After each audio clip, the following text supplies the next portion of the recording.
সমস্যা অনেকটাই নেই, সব জায়গাতেই সমস্যা আছে প্রায়।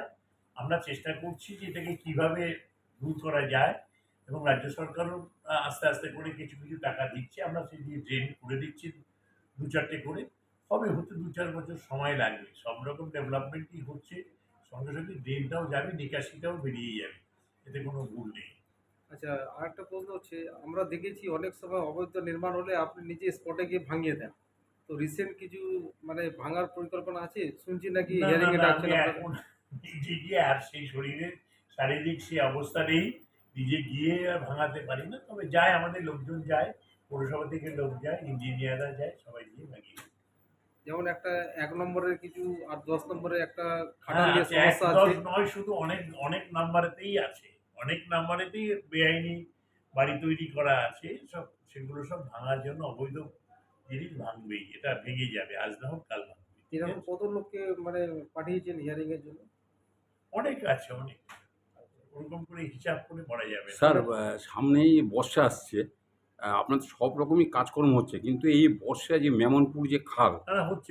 কোনোদিনও কাটানো ওই হচ্ছে না। খালটা নিয়ে আমরা চিন্তা ভাবনা করছি। গতকালই কথা হয়েছে। মেমারপুরের খালটা কিভাবে কি সারানো যায়, ওটাকে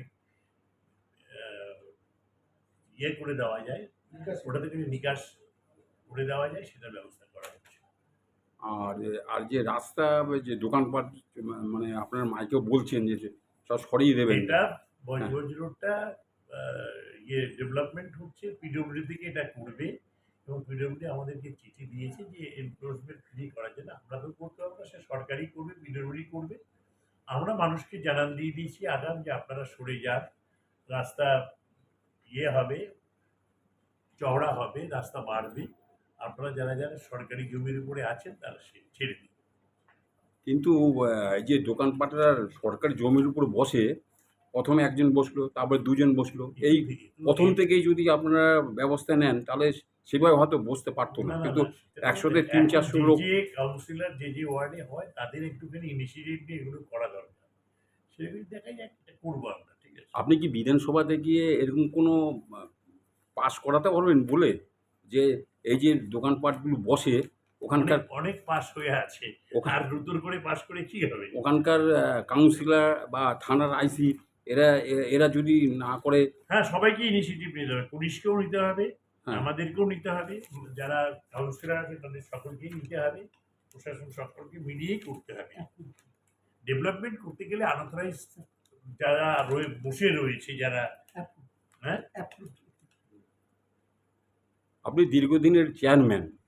চারিদিকে মহেশতলা পৌরসভার সাধারণ মানুষ বলছে সব কাজই হচ্ছে।